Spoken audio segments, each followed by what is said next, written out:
Hey folks, Breakaway Homesteader here, and welcome to another live event Tuesday night. Today is the 24th of July, and I'm happy to be here with you.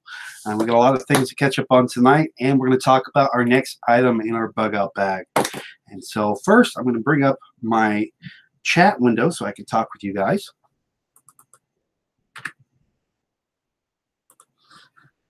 All right. Home and live show.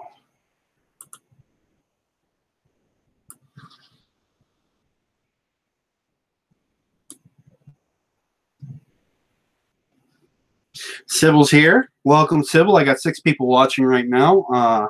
Go ahead and give your little chat and tell me who you are, and I'll say hi, and then we'll get started here in a minute once the viewers get past 10 people. Terry's here. Big night for you tonight. You'll understand later.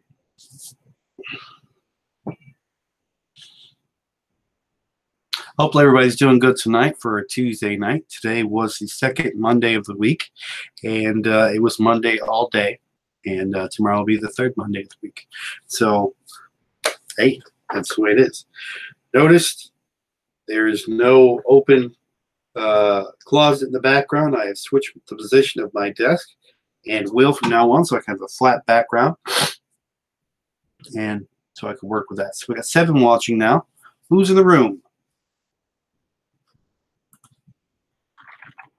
Hello, everyone.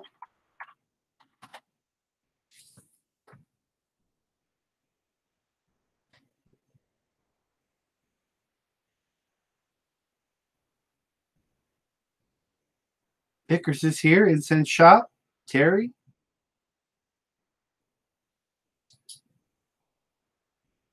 Got 7 people watching. Wait for a couple more to show up. I'm not sure if you guys got notifications or not. Let me know if you did.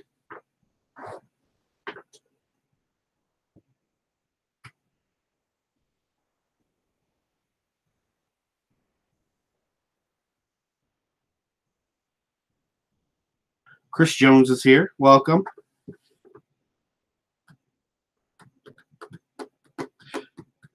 Welcome to the channel. We're going to get started here in a minute. Just letting some people come in to the live stream. Right now, they're probably watching Two Family Homestead on their teachings about Wondershare Filmora.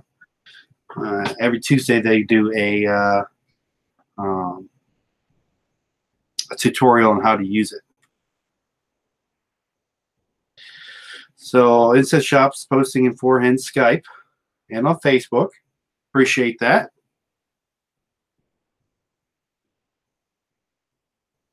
And we'll get started in just a couple minutes, and then we'll get right on schedule to what we want to talk about tonight. C. Dean, welcome aboard.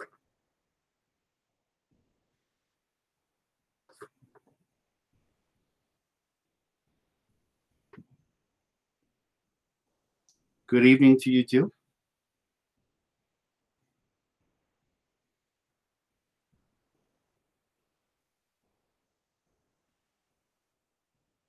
So Terry said she got notified. Yes, please hit the thumbs up when you get the opportunity. I do appreciate it. Not that it really matters right now.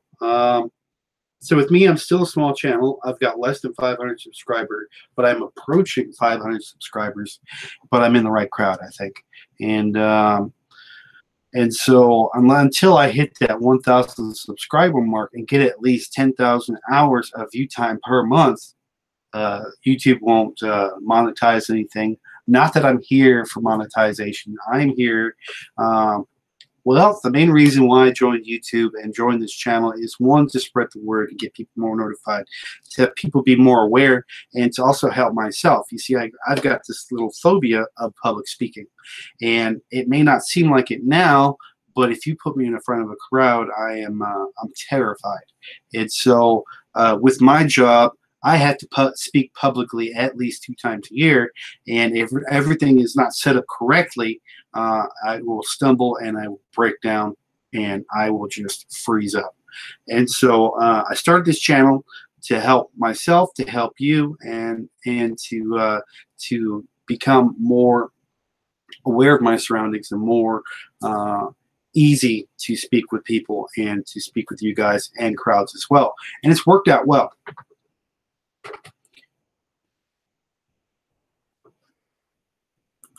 Yep, good reminder. Turn on the live chat instead of the top chat. So it's 9:05 p.m. Eastern Standard Time. We're going to go ahead and start with our purpose of this video. So tonight we are going to be continuing our bug out bag series, and we are on product number 3. The first product was the bug out bag. The second product was a decent flashlight. And the third product we're going to talk about tonight is a mess kit or a cooking kit. And with a cooking kit and putting it in a bug out bag, you're going to want to have a kit that's going to be good, sufficient. Now, my big deal about this bug out series is talking about quality over name brand and over cost. And so you want to find a quality product. It can be generic and most likely will be generic, but you want it to be quality over the cost and over name brand products. Just because it's a name brand product doesn't mean it's any different from the cheaper variant. And so that's what we're going to be talking about tonight. So I'm going to go ahead and project my screen up here, and we're going to just talk real quick about what's out there.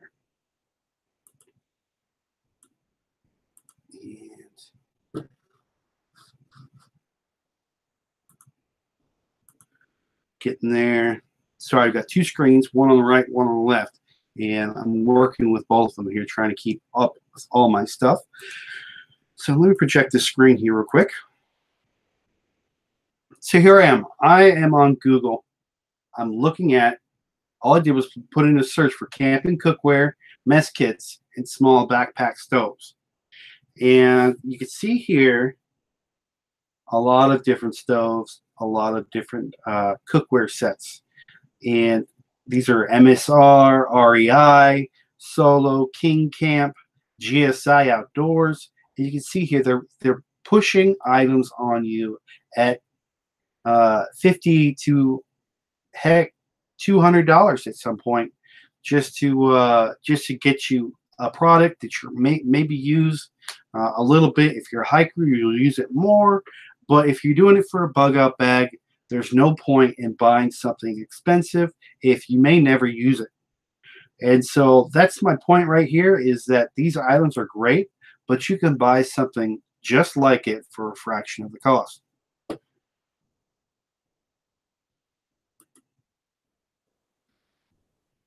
So what I got, and I'm back live again. So what I got is this right here. This is let me pull this down here real quick. Move my keyboard out of the way.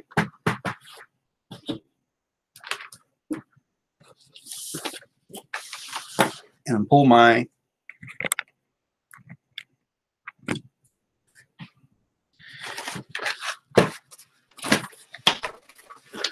camera down.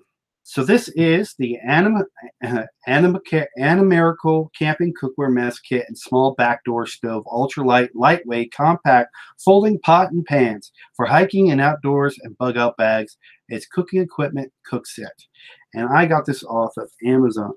And so we're going to go through this here real quick and show you exactly what's inside this mess kit and why these things will be so great for your bug out bag. And then we'll go over the cost here real quick. So here's the first thing. You say, what's in this little orange canister? Can anybody guess what's inside this canister?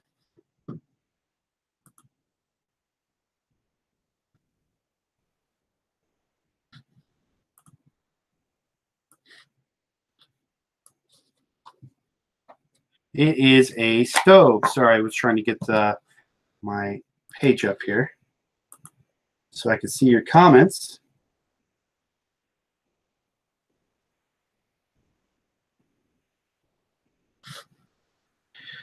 But apparently I can't. So This is your everyday run-of-the-mill hiking cook stove. And it comes in that little box, and it looks like this. This folds out into 4 sections to hold a canister, a can of some type, or a pot of some type, and it locks into place. Now this right here has 4 spots that pull out. 1, 2, 3, 4. So it'll hold your pot on top of it. You got your jet burner as well as a igniter. Igniter does work. There's that little spark. Maybe I can see spark. Yep, it does spark. It does ignite. And what this uses is these canisters right here. This is an MSR canister. I got this at Dick's Sporting Goods for $5. And these are common, very common. And if you open it up, it looks like a bicycle or a stem for a bicycle wheel. And this just politely screws on top of it.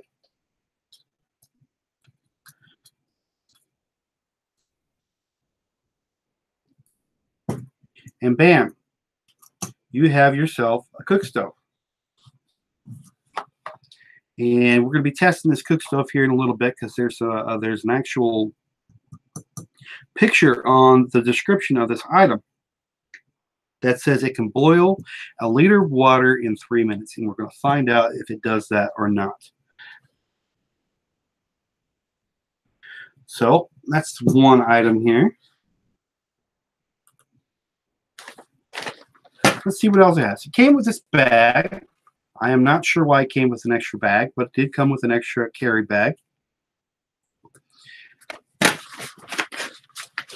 comes with this nylon carrier, and then here are the actual canisters.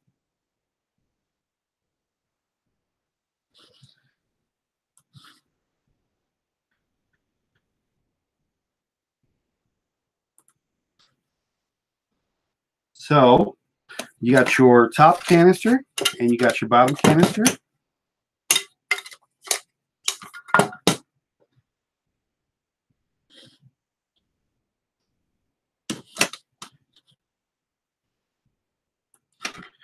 This right here is going to be your handles to come out. This right here is going to be your nonstick pan. This is a nonstick frying pan. And it's basically non-scratch, non-stick frying pan. So even if you don't have butter or oil or something to cook something in, it should not stick to the bottom of this pan. We will not be testing that theory tonight, but we will be testing another theory. But it holds it out, sits on the stove like so, and then you can cook from it. Inside here, you have your pot, and inside the pot is a whole bunch of stuff.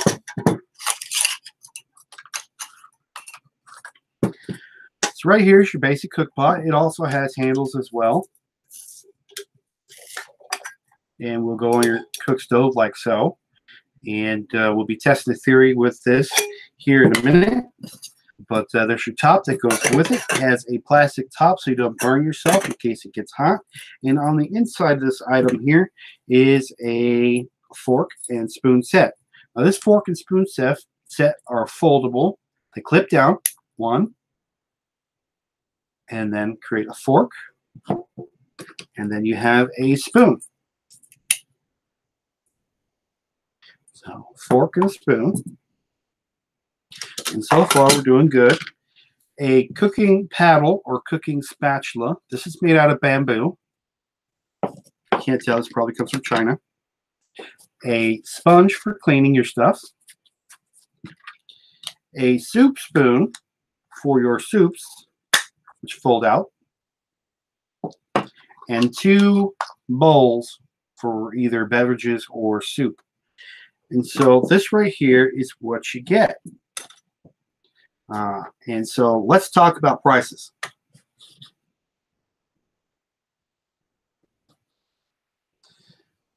I'm going to project here real quick.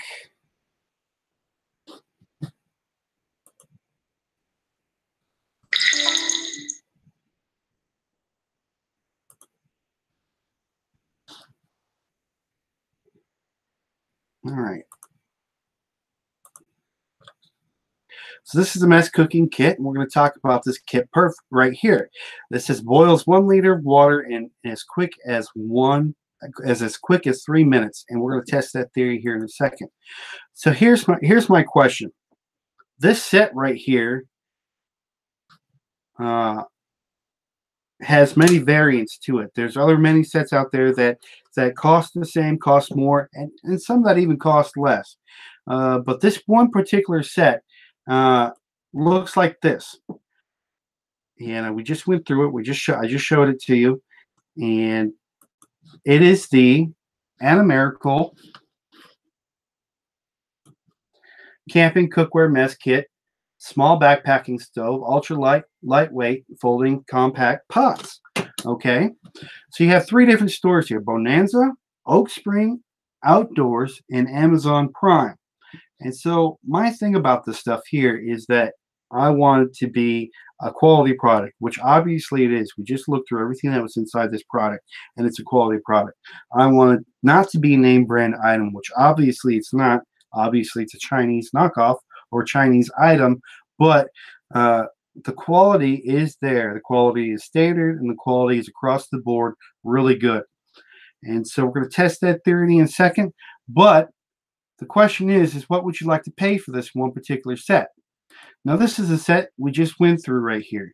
And you can see here, Bonanza sells it, Oak Spring Outdoor sells it, and Amazon Prime sells it. Now, I got a question for you guys. Which one of these 3 right here, which one of these 3 is the cheapest one? Is there a difference between them? Should they all be the same price? Or are they all the same price? And the answer to that question is no, they're not. This is the same exact item. Bonanza sells it $35.79. Oak Spring Outdoor sells it at $33.19, and then Amazon Prime sells it at $21.39. This is for the same set, folks.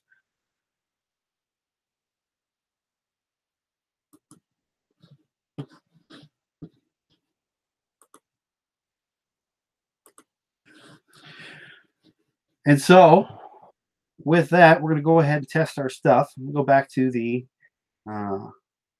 present to everyone. We'll stop and come back here. So what we're going to do is actually test this item out, and we're going to test that theory, saying it'll boil 1 liter of water in 3 minutes. So I'm going to move some stuff out of the way. Got my stove out.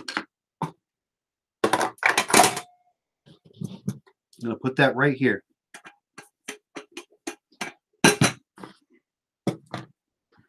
And I have 1 liter of water. I also got some mittens.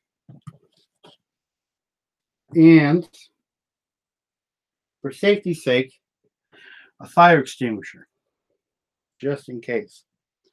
So we're going to place this on here. First, we're going to get this started. So I'm going to turn the knob to where it's making a hissing sound. See that?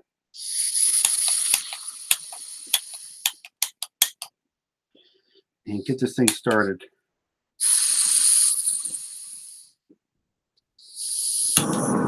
There we go. It's alive. Well, it was alive. And so if I turn this all the way up, this is what it looks like. Crazy, right? So we put it at halfway. That's halfway right there. Bring this up a little bit. And we'll pour this water. This is 1 liter of water.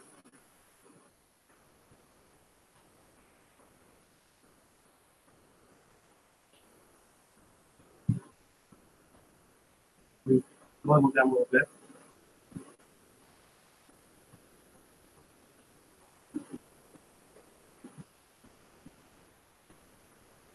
Add this on here. I'm going to test that theory by using a stopwatch. There's my stopwatch.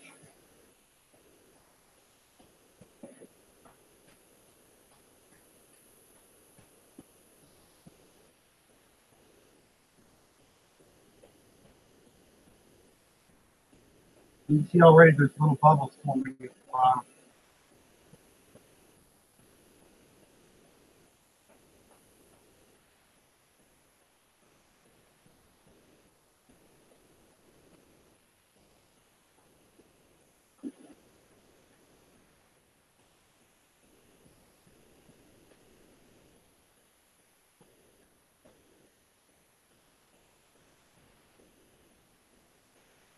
There's bubbles already starting at the bottom.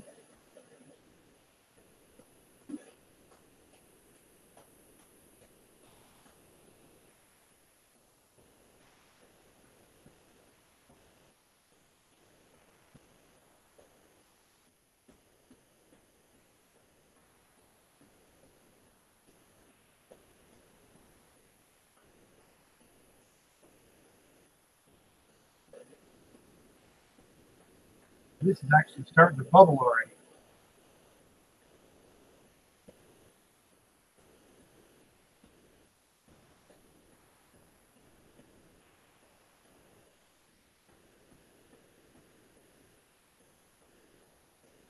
See the bubbles coming up? We're at 1 minute and 35 seconds. I'm impressed so far.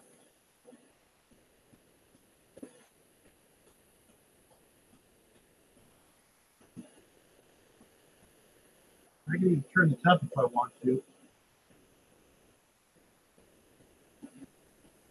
Not at a boil yet.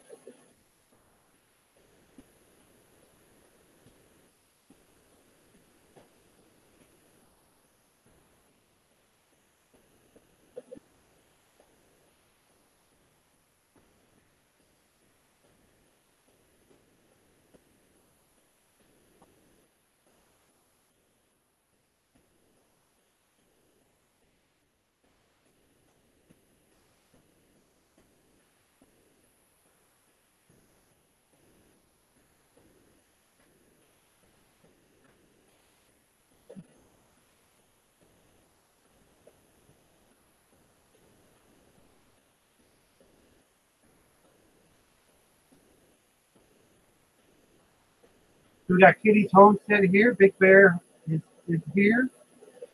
Grizzly Taco. I like it. I like that name. Chris Jones. We got 14 people watching now, and it looks like it's starting to roll. We're at 2 minutes, 59 seconds, at 3 minutes exactly, and that looks like it is boiling. That is a rolling boil at 3 minutes and 7 seconds. I'll turn this off. Try not to kill myself.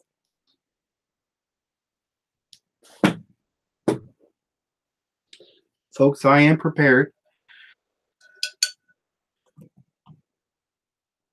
Place this inside here and place this out of the way.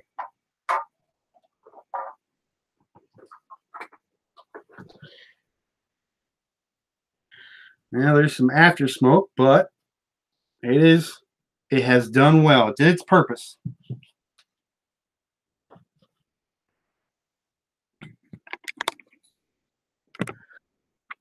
Tell me that wasn't fun. Some people might say that was stupid. But this little kit here is worth its weight in gold.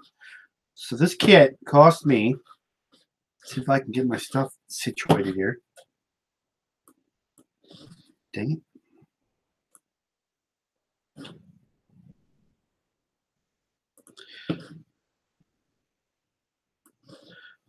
My Google Hangouts keep switching screens here. So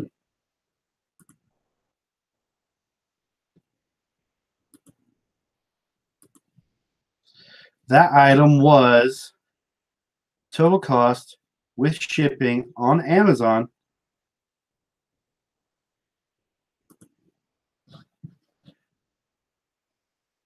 share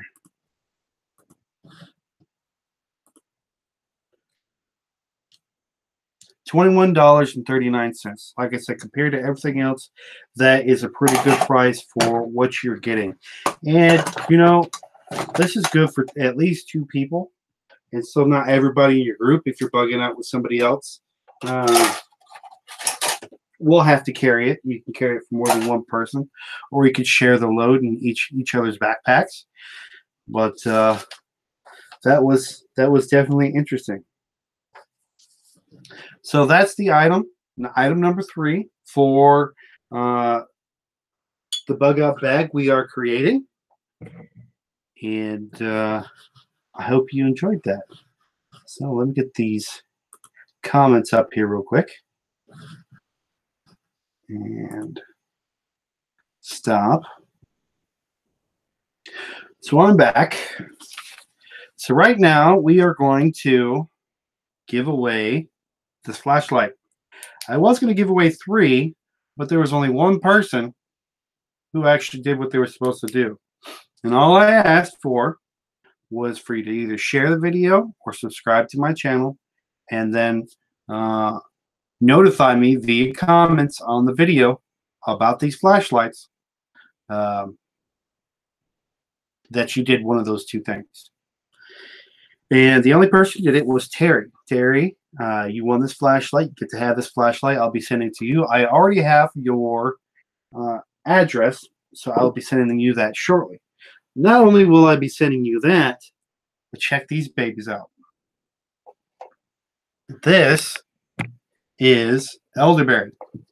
A few weeks back, Terry and I were on a channel called Part-Time Permies, and we were talking about growing plants and everything like that. And me living in North Carolina, elderberries grow wild throughout everywhere here. And so I told her, she said she didn't have any, so I told her that I would make some starts for her. I just want you to take a look at these so I could show you. Find a good one here. How well these are doing. Now you can see all I did was trim these back, and they come with nodules, just like bamboo. You cut it on the bottom, you cut it on the top, and then you put them in water, and they start to root. And I planted these upside down, but they grew back in the upright position. So Terry, those are on your way along with your flashlight. And I was going to give away 3 of these tonight, but nobody did the other things, and so I will save those for another giveaway at another time. So Terry, congratulations. Big Bear says he wants one.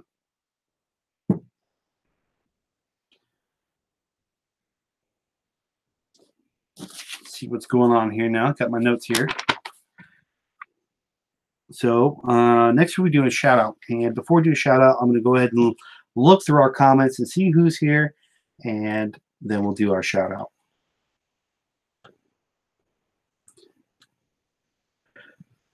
Kitty said, bought a butane a while back that seems to work really well and quick, but it takes those canisters that look like hairspray. Yeah, the side canisters, once you hook the line up to. I got that. The canisters actually have the same stuff in it. This is not just butane. This is what does it say?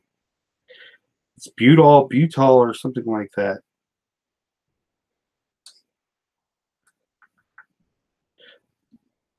Isopro, all season fuel blend, which doesn't say what it is. Looks like butane and natural gas. I can't remember what it is. Either way, it works really well. Burns well, burns fast. And it did it in 3, did boil water in 3 minutes. I was pretty impressed with it. And Terry said, that's nice, and for the price, you can't beat it. Exactly. It's a great price, and it's good quality. Obviously, it did what it was supposed to do. And like I said, bug out bags, you don't know for a fact that you're ever going to be using this stuff. But if you do have to use it, it's of quality that you'll be able to use it well, and it'll be within your means.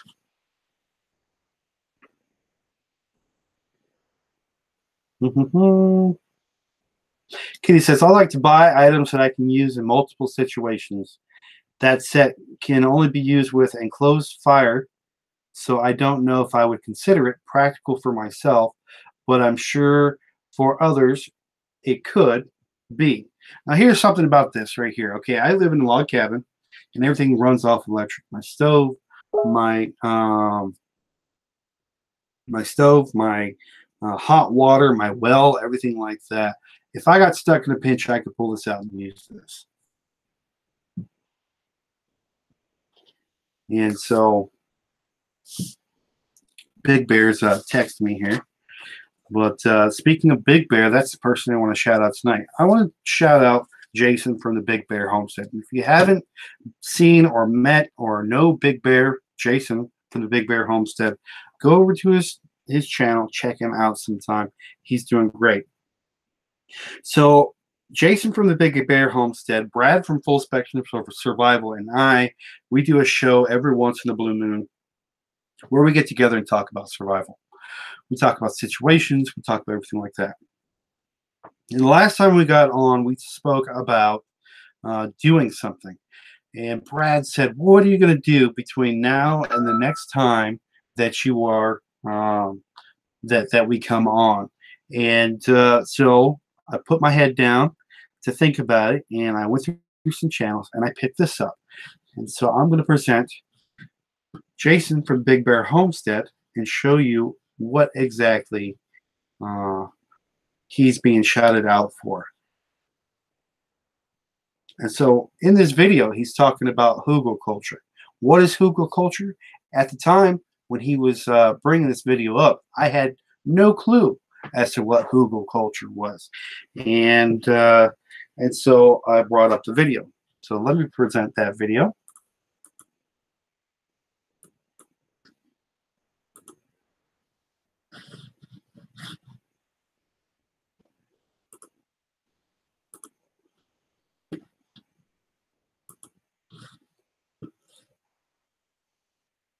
So in today's video, we're going to talk about hugelkultur. Now, what is hugelkultur? If you know what hugelkultur is, go ahead and leave a comment in the comment section. Let us know that you already know what hugelkultur is. But hugelkultur is a German word that means hill or mound gardening, or hill culture or mound culture. Now, we're going to tell you how you can apply this method to your raised beds. Okay, so the basic principle behind hugelkultur is to take biomass that's not easily composted and put it to use. Now, what do I mean by biomass? I'm talking about things like logs, limbs, twigs, stuff that you wouldn't normally put in a compost pile. But you'll put it in your hugelkultur raised bed to break down over time, to compost over time, and it automatically feeds that soil that you're composting in. So the theory behind it is that you take logs and twigs and branches and stuff, and you lay it down, and then you cover it with dirt. So how can we apply this to our raised beds? Well, that's very simple. You take your raised bed and you lay the logs down. Then after you've laid the logs down, you lay in twigs and small branches and stuff like that to help cover up the logs. Then after that, we lay down leaves. We'll put down leaves because leaves will help cover up spaces and it compacts real easy. And they also break down really well, and they also promote a lot of the funguses and the mold and stuff to grow in there, which helps keep that party going on in the soil. And then we'll add semi-composted material, again, to get that bacteria in there, get that stuff in there to help start the process. And then we'll top dress it with a little bit of compost or potting mix. Now, applying this to a raised bed, what's the benefits of doing that? And so that's just a snippet of the 8-minute video, and it goes over hugelkultur and what it is. And so what it is a raised bed that has sticks and limbs in the bottom of it that absorb water, break down over time, and create new growth and new life, and like Jason would say, a party inside this raised bed. And so I watched this video. I was blown away by it, and I was like, holy cow, I got to get this done. I got to do that. So after we had that live stream between Brad, Jason, and myself, Brad said, what are you going to do between the time frames and whatnot? I said, I am going to make a hugelkultur bed. So that's exactly what I did. So I'm going to present again and show you exactly what I made myself inside the garden.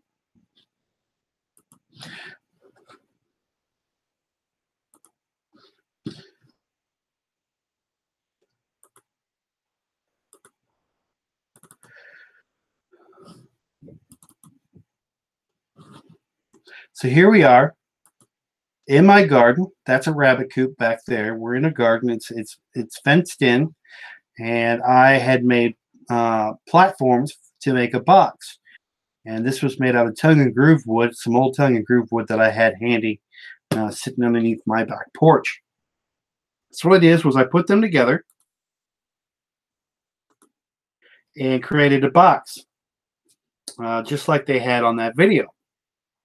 And so this is a 3x8 box because the planks were 8 foot long, and so I made a 3x8 box. And if you're doing a square foot garden, that's 24 square feet of gardening space. That's 24 spots where you can place plants for future growth.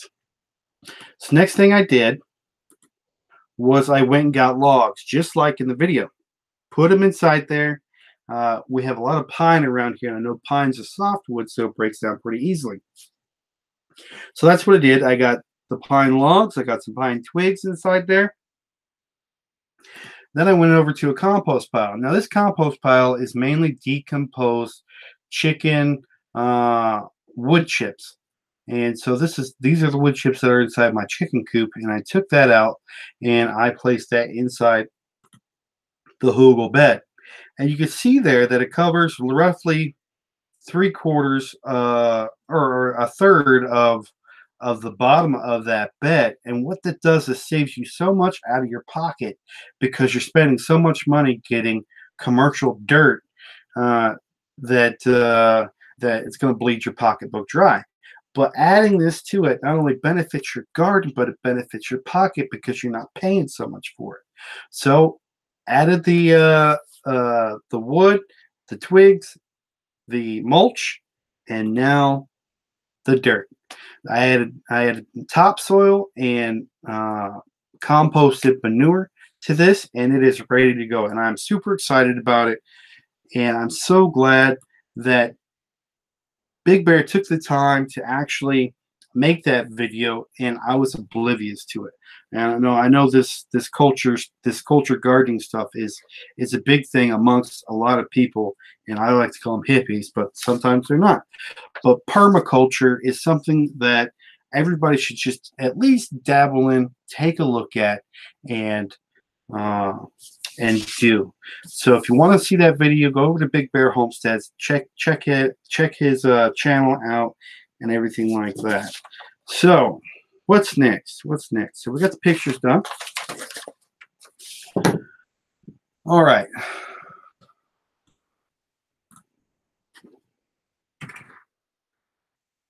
So next we're going to talk about the Homesteaders of America Conference. The Homesteaders of America Conference is going to be held in Port Royal, Virginia in October. Let me pull up the page here real quick.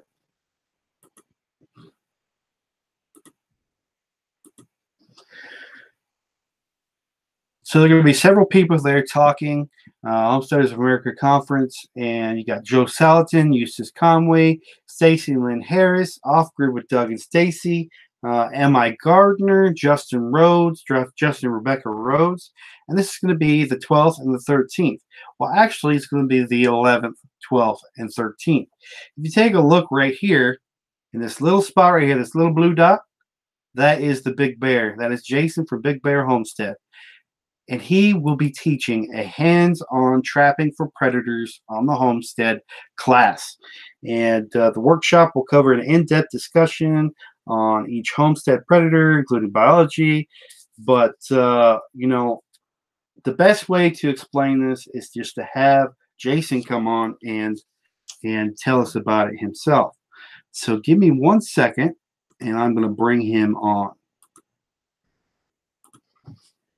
BIG, Big Bear Homestead. And he's becoming on blind. He doesn't know how his camera's going to look. He may be naked if I put him on right now. I don't know. But we're going to find out. I just sent the invite. Hopefully he comes on. But it says your workshop will cover an in-depth discussion on each homestead predator, including biology, identification, and removal. We will talk about the different traps on the market and how they are used, as well as safety procedures. There will be hands-on demonstrations and class participation on how to identify predators and set traps for their removal. The workshop attendees will receive an informal booklet with room to make notes, a homesteader's trapping starter kit, including one of each trap needed to catch homestead predators, and extras. And it tells you about what you need to bring. And see here if I can get Big Bear on, because he's blowing me up like nobody's business.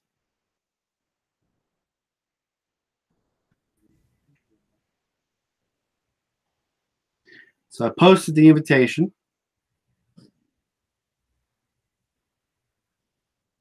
He's just got to accept it.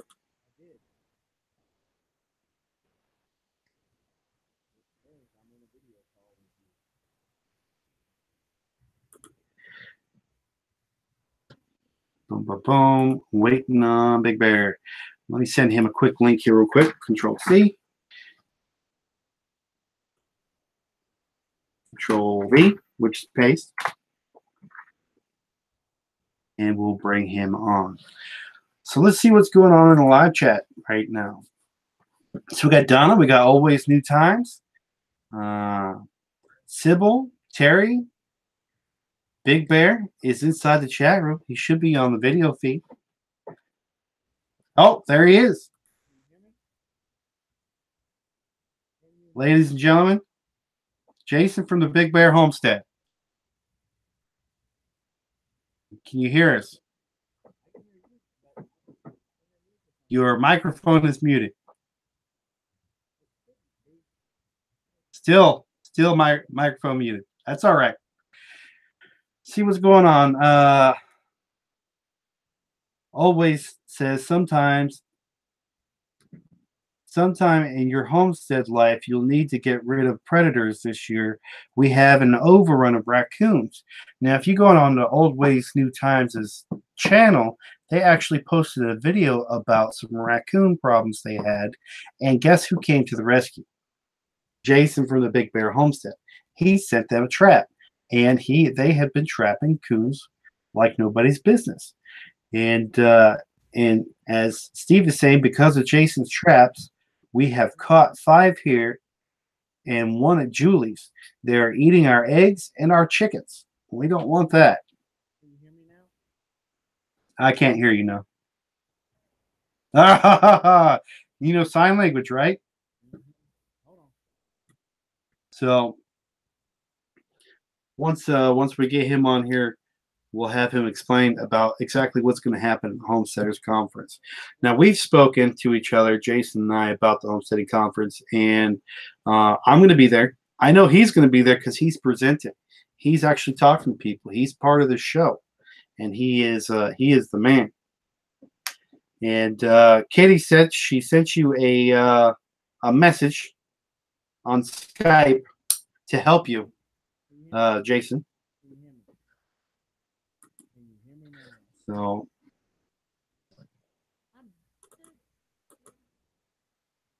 testing 1, 2. Yep. Any luck?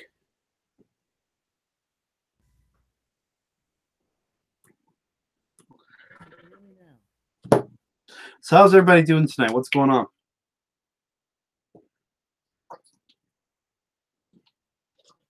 Hopefully you like my new setup.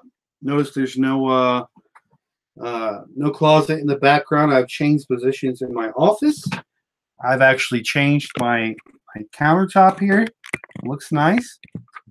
for presenting and for future shows. And he's off, and he's going to try to get back in. And as soon as he's up, we will get him on, and we'll talk about the Homesteaders Conference. Now, he went to last year's Homesteaders Conference and presented as well, so maybe he can give us a rundown of what happened last year and what it's going to be like this year. And so I'm excited. This is going to be my first conference ever. My wife has given me permission to actually attend, because we do have a 3-year-old that's going to be turning 4 here shortly. And so the fact that I get away from the house for a period of 5 days is like a modern day miracle. So I'm super excited about it. I'm working with Amy. She's the person who runs the program, and seeing maybe I might have a booth, I might not. But I definitely going to be working with Jason while we're out there to help him out for anything he may need. Keep everything squared away.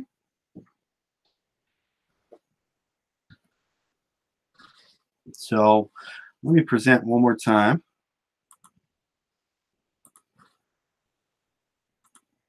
About the conference. So, experience hands-on demonstrations and vendors. Homesteading, off-grid living, sustainability, canning and preserving, butchery.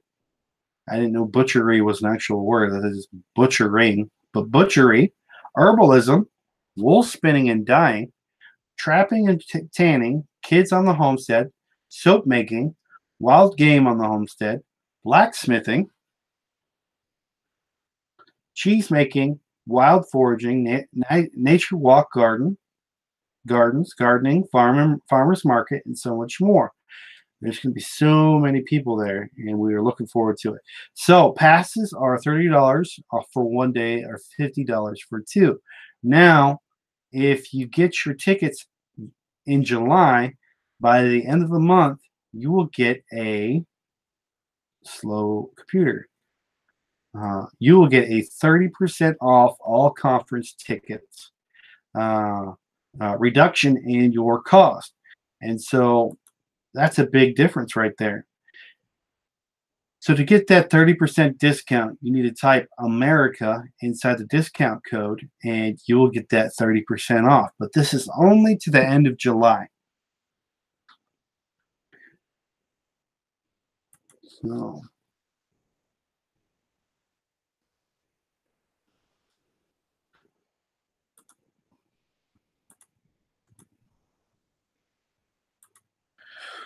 whew. So we're still waiting on Big Bear, seeing if we can get him up here again. Big Bear. I think maybe he may be restarting this program, or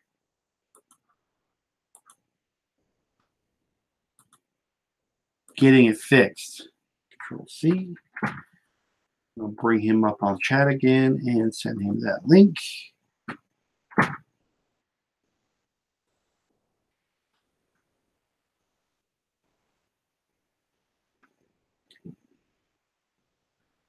So Lone Star's here. Welcome.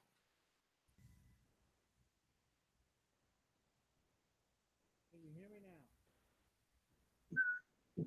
Please tell me you can hear me. Sybil says she's trying to stay cool in this 110-degree heat. That's pretty hot. It's warm in here, and the lights are pretty bright. Always Steve says stay hydrated. He says we are. Going out in the morning and late in the evening when it's cooler. Butchery is the art of butchery. Oh, I hear something. Can you hear me now? I can hear you now. Okay, that's coming off the webcam. Why ain't my microphone working? Holy cow, he's on. Ladies and gentlemen, Jason from the Big Bear Homestead. Hold on, relax.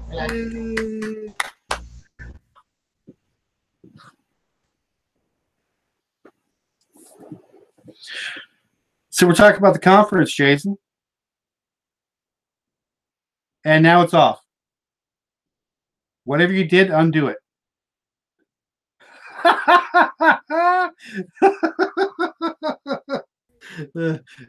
It's not his day today.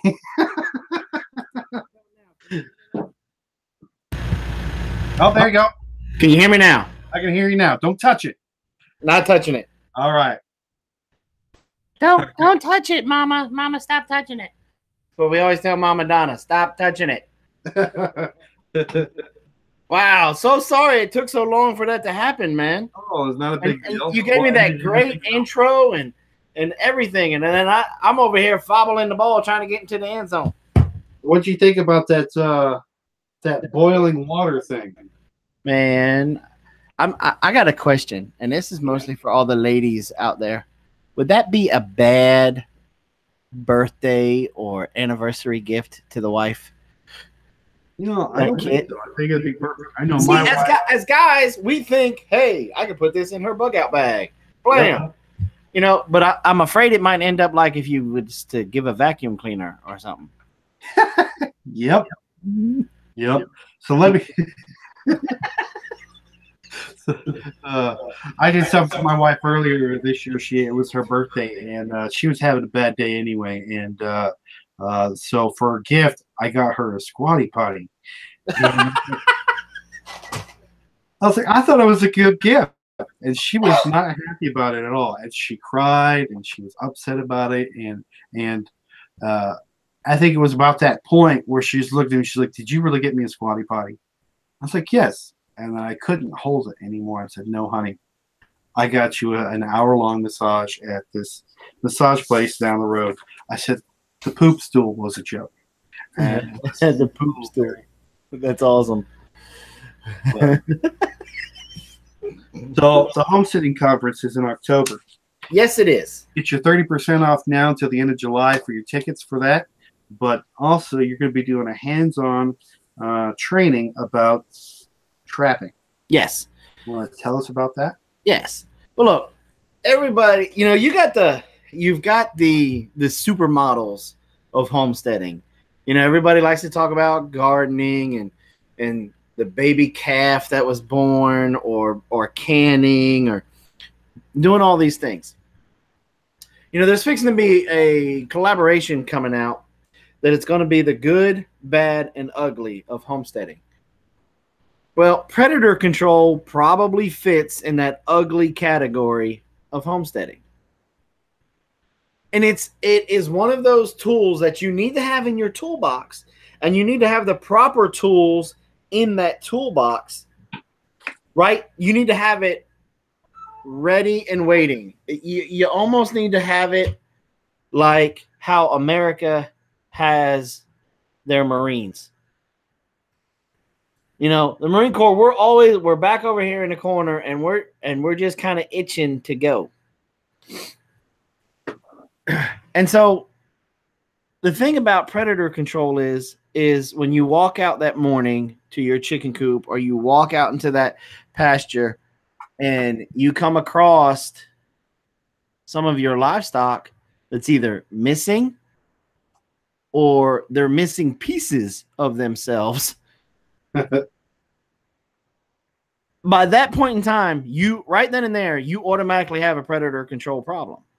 And believe it or not, I always try to argue it with everybody, and it's an argument I usually give up. You already got a predator control problem.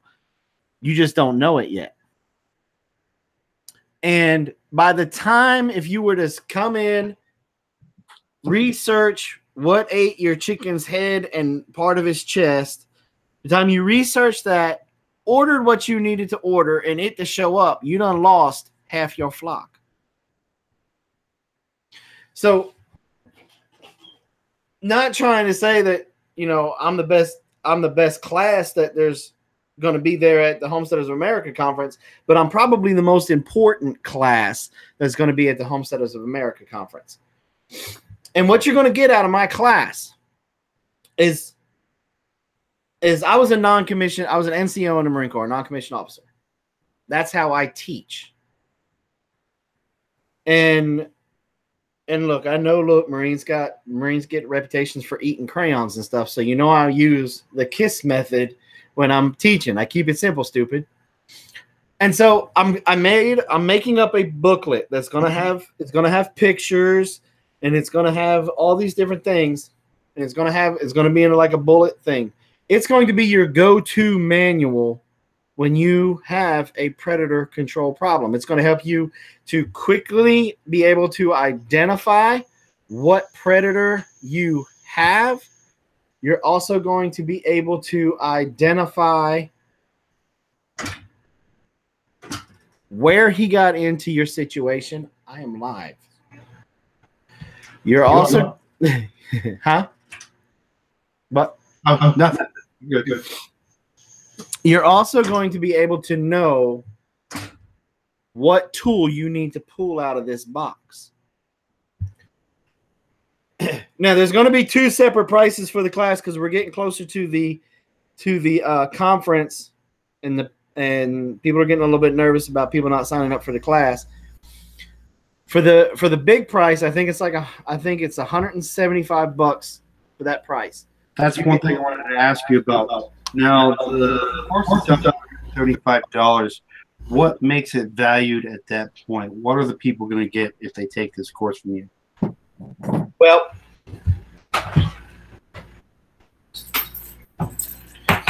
of course, they're going to get that booklet that I was talking about. That's going to help them identify the predator. It's going to give them alternatives to use other than just trapping. We're going to go over. It's going to be a step by step, almost like a syllabus from college, but a little bit more in depth. You're going to get that, and you're going to get traps like this one. This is one of the traps that you will receive. This was the trap that Old Ways News Times did a review on, that they're now putting a hurting on the raccoons in their area. This is called a dog-proof trap. Now, what that means is that this trap is target specific. You will not be able to catch a canine or a feline in this trap unless you like catch it by the tongue on accident. And then you don't. That's just a nightmare on its own. You can catch possums, skunks, raccoons, any critter that can grasp. Okay? That's what you'll catch in this trap. Now, you'll also be getting a canine/feline trap. It's called the MB550. Now, that is a foothold trap designed to catch your canines, your foxes, your coyotes, your wolves, but it can also catch your cats, your bobcats, your lynx, so on. Now, you can also catch coons, possums. You can catch anything really with that trap, but it's more designed for your bigger predators. You're also going to get T-Rex rat traps and mouse traps. Now, if you've been in the homesteading community for a while, and you probably heard of the Pratt family, they did a huge couple of videos about these T-Rex traps that they got from us because they had a huge mouse and rat problem in their barn. And I think he purchased like half a dozen from me, and they put a hurting on them. You're going to get those. All these traps are going to be set up and ready to go. So that means right here, okay, this is the end of this is how the trap normally comes. This is, if you were to order it on Amazon or anything, this is how you're going to get the trap. But I'm going to go ahead and put the anchor system on the traps, on the dog proof and the MB550. You're going to get the stake driver that goes to the earth anchor for the traps. You're also going to get what is called a 3-in-1 tool. Now, that's basically a big hammer with like a Mad X or a sod buster on one end, and then the bottom part helps you be able to do your dirt hole, and that's more for your canines and your felines and your sets. I mean, you can use a dirt hole on a coon, and it's a little bit of an overkill on me, in my opinion. So you're getting all of what you're saying is you're not going to be taking home a lot on this. You're going to be there to teach. You're going to be there to give stuff away in this course, but your takeaway from it isn't going to be extravagant. You're not going to be making a whole lot of money off this course. Oh, me? Yeah. If you include my time of giving the class and stuff, I'm losing money. There you have it, folks. Yeah, because you're also going to get lure, eye attractant, What else are we putting in there? Eye attractant. I'm putting some wool in there. We're putting some feathers in there. You're going to get a raccoon possum lure, and you're going to get a canine lure, basically a predator lure. Now, any one of these predator lures, you know, the lure companies, they put, you know, raccoon lure or canine lure. You know what? But if it stinks bad enough, it's going to attract either or, in my opinion. I've caught raccoons in canine sets, and I caught a gray fox in a coon set with a little number 1 foothold. But the basic look, the value of just the traps in the box alone is right around, I think we did the math, and it's close to $200 with everything that you're getting in there, retail value. That's not bad. Yeah, that's not included. That's not including the book, and then of course that's not including the full day of instruction. Where when you leave my class, you're going to know how to set this. You're going to be a pro at setting this. You are going to be so tired of setting these traps that, but when you run into this problem, you're going to be able to go whoop and set it. Okay, and you're going to be able to just go bam, and you're done in less than 5 minutes. You're going to know. Knowledge is power, guys. If you go to this course, you get these traps, and you have a neighbor or something like that comes up to you and says, "I'm having this issue." You can address those skills and actually practice those skills by helping somebody else out. Hey, man, I thought we were bros.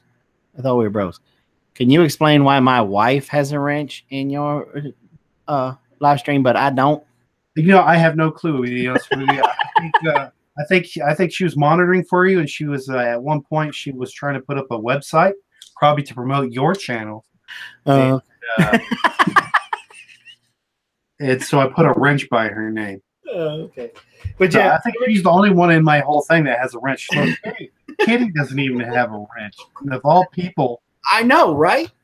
Kitty doesn't even have a wrench. Yeah, and when you leave the class, you're going to know what to put in here as bait, what not to put in here as bait, and you're going to know where to put the lure.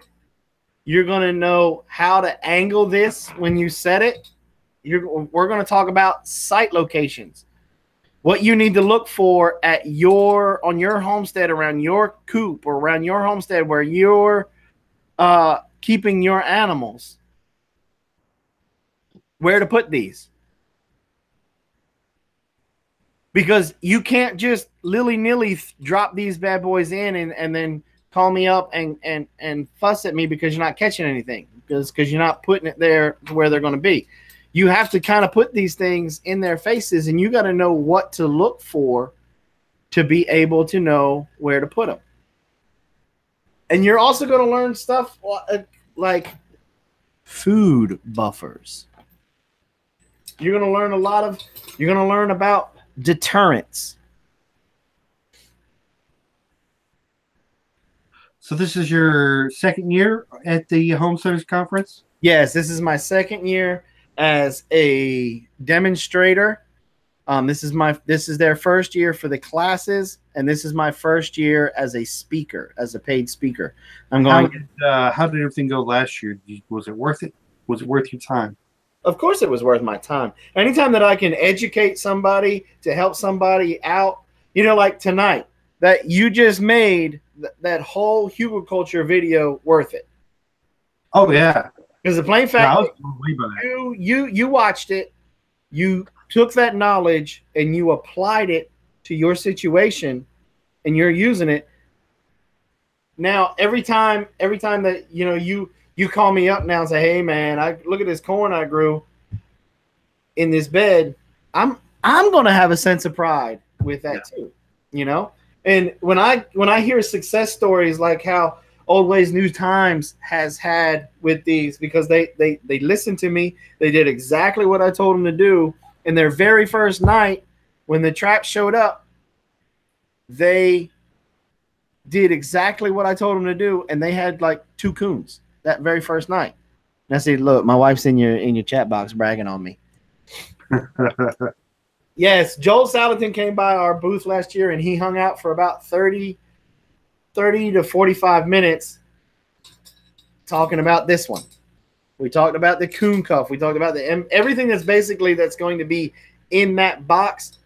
Me and Mr. Salatin had a conversation about it, even though I'm not supposed to call him Mr. Salatin anymore. I'm supposed to call him Joel, but he's always going to be Mr. He's one of my heroes. You know what I'm saying? But Mr. Salatin's going to be here this year, this time as well.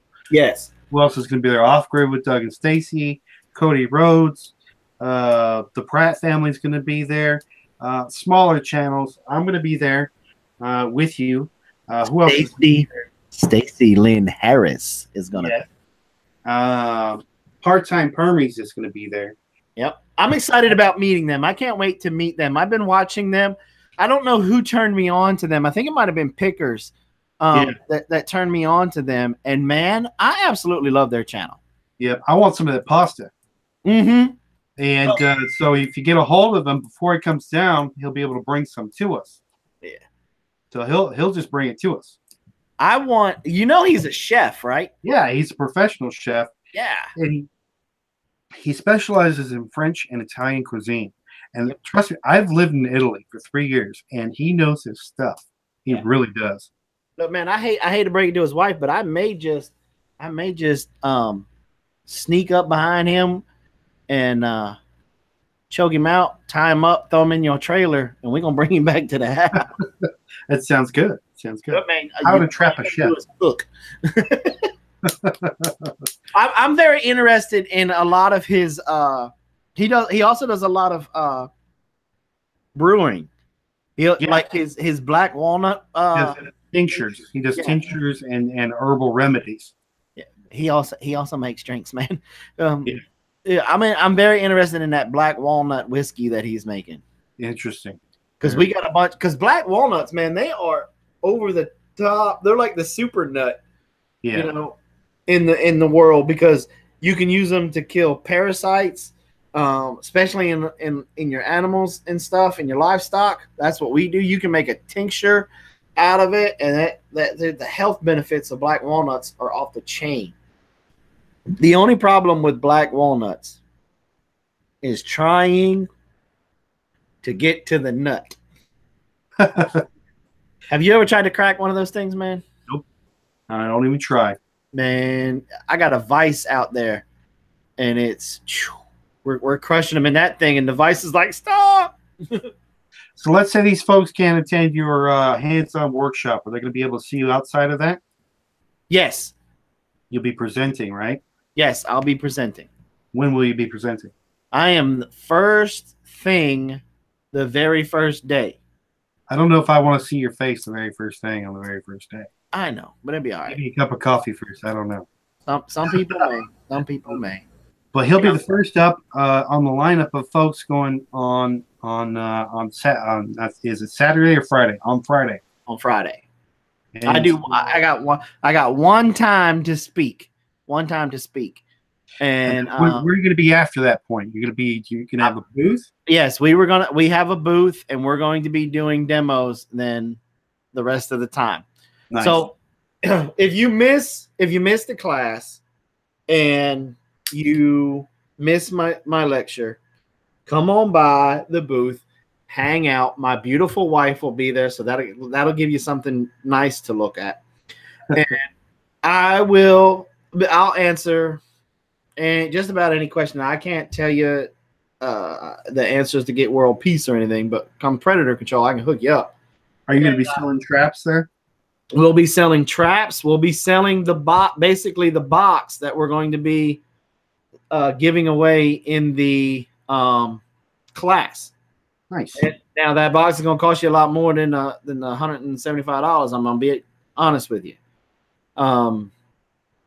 Take the class over buying the box. Take the class and pay the $175 because you're getting one heck of a deal. Because when they asked us to do this, Amy, for real, she's like, just give me the price of what you want per student. And so Robin and I went a long time. It took us we were the very last ones to turn in our price. we did our best to try to make it affordable because these things are not cheap. And, Right. you know, this one right here, I think retail is like 15 or 16 bucks. Yeah. And Robin keeps all the prices, so she'll probably correct me if I'm wrong in there. You know, and the MB550 is more expensive than this one. Right. You know, and then of course the tools and stuff that we're given, you know, that hammer is like 20 or 30 bucks by itself. So I'm looking at the other classes here that are going to be going on there. There's a fermenting class, a blacksmithing class, a meat rabbit class, water bath, pressure canning, homesteading yarn. And out of all these courses, the only one that I see here that you're going to take something home with you is this course here. And these are practical skills that everyone should know. Because let's say something were to happen. How bad is predator control? How bad are the predators going to be? Full hell breaks loose. Well, hey, I'll do you one even better, Patrick. Right now, today, I got a notification and an email in New York City, NYC, in Central New York City, in Central Park. They are having major issues with raccoons, and these raccoons are now testing positive for distemper. They're calling them zombie raccoons because the distemper is making them, I guess, the way that everybody is just glorified zombies is that's the first thing that they think of. Yeah. This distemper outbreak is also in, what is it, Robin, Dayton, Ohio. I posted it in the Big Bear Homesteading group on Facebook. But this is two separate locations, same animal, same disease. Yeah. And here's the thing about distemper. You know, everybody worries about the big R word. Everybody's worried about the big R word. And if you don't know what the R word is, that's rabies. What? But here's the thing. With rabies, you know, you pretty much got to get bit or just do something else with the animal because it's transferred with bodily fluids. But here's the thing. With distemper, the raccoon's already, he's salivating a little bit, but his nose is running. And so why they're freaking out in New York in Central Park is because they have a small zoo in Central Park. And they've got like a snow leopard or something up in there. So they got a big cat in there. Raccoon's walking by, got a snotty nose. He starts reaching in and just eating some of the snow leopard's food that they have out for him. And something spooks him and he turns his head too fast. The snotty nose, the snot goes into the snow leopard's food. The snow leopard, you know, maybe the snow leopard is what scared him off. He comes up and starts eating his food. The snow leopard now has distemper if he hasn't been vaccinated. Zombie leopard. And now here's this other thing. You know, there are people that they mean well, but they give out false information when it comes to predator control. I watched somebody say one time, go to your local zoo and get feces from your larger cats and spread it around your chicken coop. That'll scare them off. Well, no, it won't. All it does is make them go, man, that's a big cat. I better pay attention. Yeah. But the main thing about it is, one, that's illegal in most states. And if it's not illegal, it's just extremely unethical. Because if you have the case in point with the distemper, it can jump from species to species. Now, humans can't get it, but it can go from the raccoon to a cat to your dog.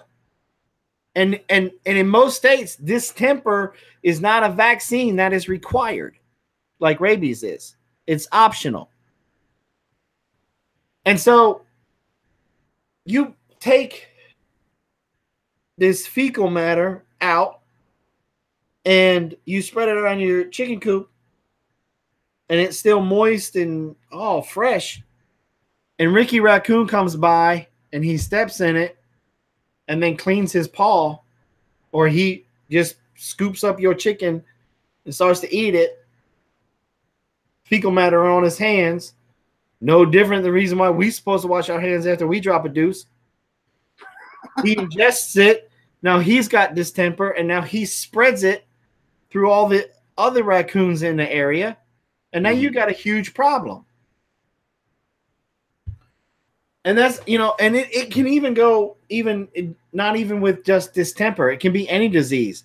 If it's a big cat like a lion, and this lion came from Djibouti, Africa, and he's a carrier for a rare disease that can infect cats, that is the bula bula disease, and it makes their ears fall off. You spread this fecal matter around your cage, and then your house cat steps in it. And the next thing you know, you're at the vet going, I don't know. I couldn't find his ears. I don't know where his ears were. They fell off. They fell off.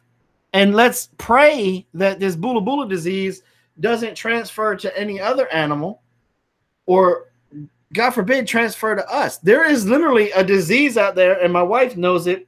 It's about, the wording of it is about that long, but it's literally because they're in a zoo.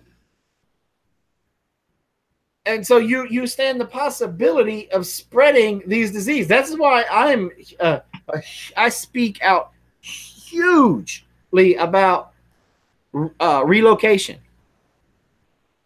I do not believe when you catch an animal that you should relocate it, unless this is an endangered animal and your state has specific places that they want you to relocate it.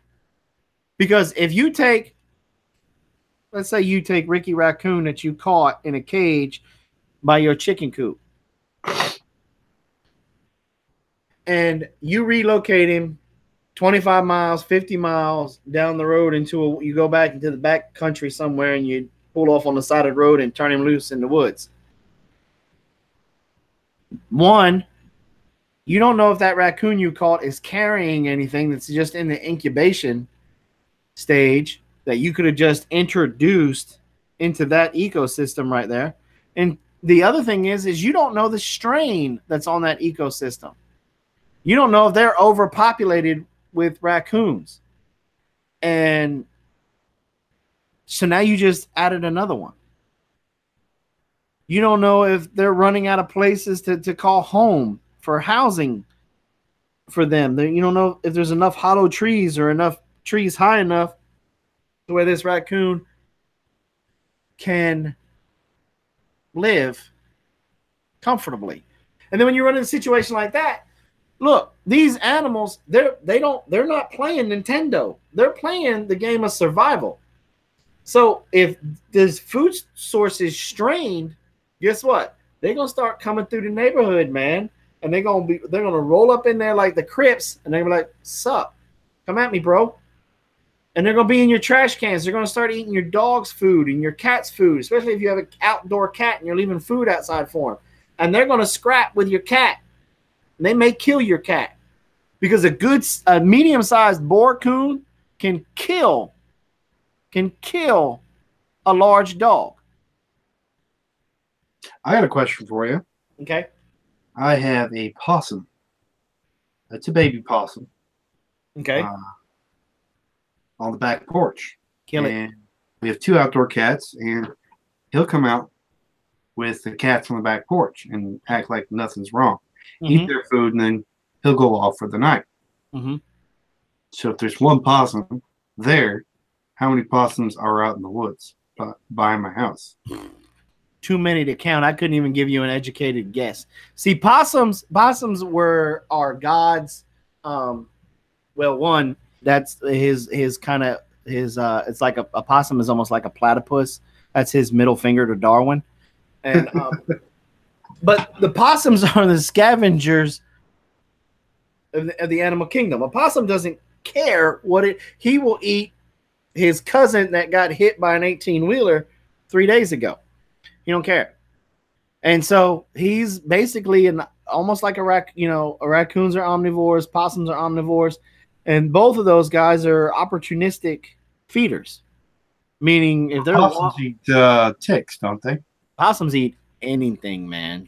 They don't. They're like that one uncle that shows up at family reunions that just eats because he doesn't care what's there. He's just gonna eat the food. That's the possum. Look, we all got that uncle, and if you don't, then you may be that uncle. And so they'll eat trash, they'll eat bugs, they'll eat roadkill, they'll eat cat food, dog food. They don't care. So should I be concerned that Cousin Eddie's on my back porch? Yes, you should be very concerned because it is a known fact because of a possum being willing to eat everything and anything. Their mouth is just a dead zone. But they, one of the things in my nuisance wildlife business, that's the first thing I tell people. Well, no, it's not the first thing I tell people. But possums are carriers of distemper. And with some possums, it doesn't affect them to where they lose their mind and get violent and crazy. And some it do, but they're still a carrier, so they could pass it on at any given time. Now, if you got your cats the distemper shot, then I wouldn't take that chance. Yeah. Because your cats obviously don't pose a big enough threat to him or her that he would feel threatened. Now, when you come out there, he's going to grin at you, and if you kick him, he'll lay down and act like he's dead. But and here's another thing that everybody that likes to use cage traps. Look, I use cage traps too. I'm not kicking them. There's only one company of cage traps that I use, and that's Tomahawk. I will not use a Havahart anymore. Havaharts are junk, in my opinion, in my professional opinion. They're junk. I've had too many animals reach around and pop the door open or just rip a hole in the side of the cage. And just that's always a very interesting thing when I'm doing nuisance wildlife work. To have a raccoon in a cage tied down to the ladder rack, and all of a sudden you're at a red light and he comes walking down your windshield, and then he looks back at you like, peace out, homie, boogity, boogity, boogity, and he goes. And you pull over on the side of the road and there's a big honking hole in the side of your Havahart cage. So I stopped using them. Now, if you're in an area where, I don't think there's probably any on the planet, but let's just hypothetically say that you're in an area where possums are needed, and you catch a possum in a cage, you're going to need yourself and somebody else to get him out of that cage. Once he's in there, he's not leaving until he wants to. So you got really two choices. Dispatch. Well, three choices. You can dispatch him. You can leave your cage there and wire the door open, and then he'll leave when he wants to. Or you put on a pair of leather gloves, you reach in there, you grab him by the tail, and then you tell your buddy, all right, pull the cage. And both of you pull in opposite directions. Because he's going to hold on to that cage, and you literally have to drag him out of there.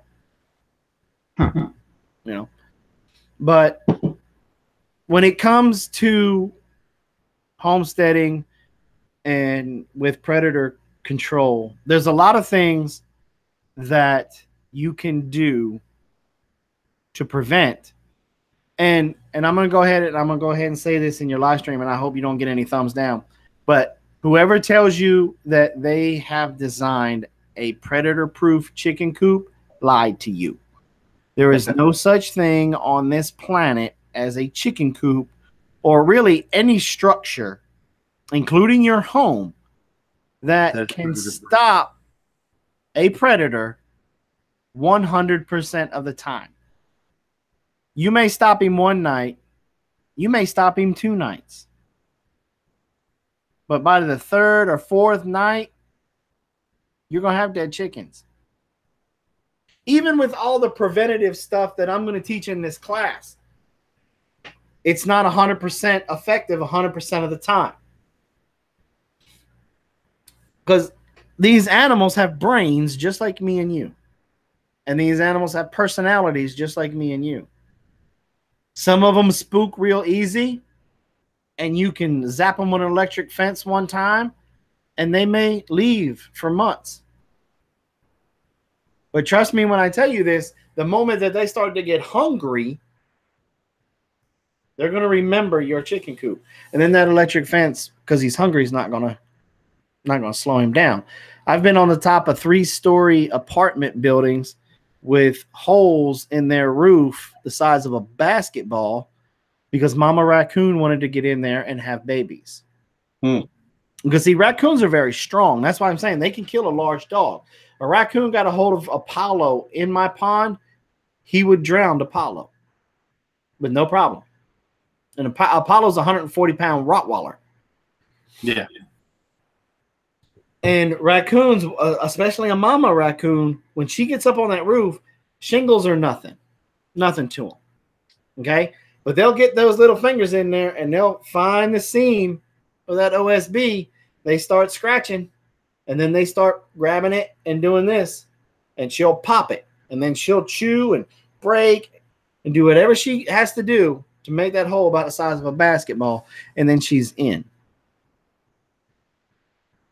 And so that's why I say there is no such thing as a 100% predator-proof anything. Even with what I'm going to be teaching you, it's going to give you a lot of ammunition, but there's no way to guarantee that everything that you could bring out your own little army and set it out there. But sooner or later, you're going to lose one. But my question to everybody is, because then a lot of people say, well, then why do I need to do it at all? It's just a part of homesteading. Yes and no. Would you rather lose animal husbandry? You're taking care of your animals. Right. And part of that is predicting what's going to happen in the future. And if you see a possibility, which you will, you can choose to take action or you can choose to ignore it. Would you rather lose one or your entire flock? Or would you rather lose, especially when it comes to when calving season turns around, you got a high population of coyotes in the area, and you're not going to know it till you lose one. Would you rather just lose that one and be able to put these plans into effect right away? That same moment you go out there, you see the dead calf, you'll be able to, when you leave my class, you'll be able to look at that calf and you'll be able to know which one of the big ones took it out. Was it a pack of coyotes or was it a big cat? Because you can tell that by looking at the carcass, just by looking at where the animal was attacked. And you'll know. And then you'll know what to do right then and there. So then you'll know where to go to keep. You're going to catch this cat or some of these coyotes away from your cows, away from the calves. You're going to catch them out there in their neighborhood. You're going to catch them before they even get to yours. And here's the thing about coyotes. One coyote, he's not going to mess with a calf. He's going after the rabbits, the squirrels. He may come and off a chicken, but he's looking more for field mice, field rats, and stuff like that. Stuff that he can get on his own. 2 coyotes, 3 coyotes, then they're starting to move up to the bigger stuff because they can work together as a pack. You get 4 or more, you're going to start losing calves, sheep. Your children become a target. Big cats, big cougars, mountain lions, pumas, whatever you want to call it. They'll take out a calf in a heartbeat. They'll take out, you're trying to manage your deer population on there. They'll take out your fawns.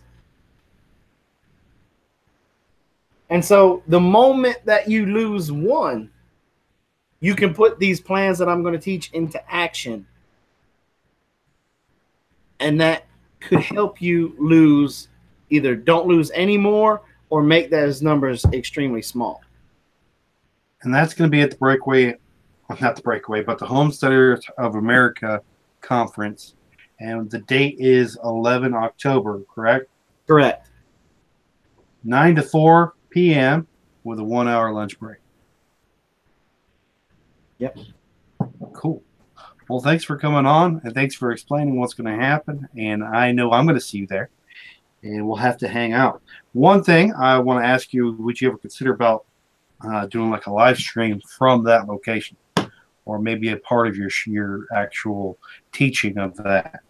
I have to reread the contract. I don't think we're permitted to go live. I'm allowed to take snippets of videos. I'm not allowed to record the entire thing of me speaking, or some of the main speakers you're not allowed to record at all. But Right. you're allowed to do, little snippets here and there. Yeah. I would love to be able to do a live stream from there.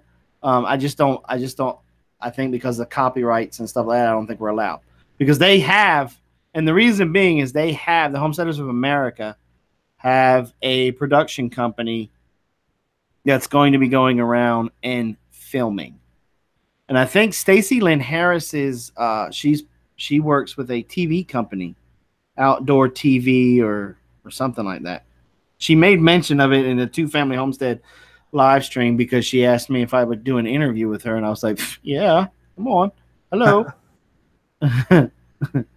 And so they're going to be there. And Yeah. so I think that's the reason why we can't do the live stuff.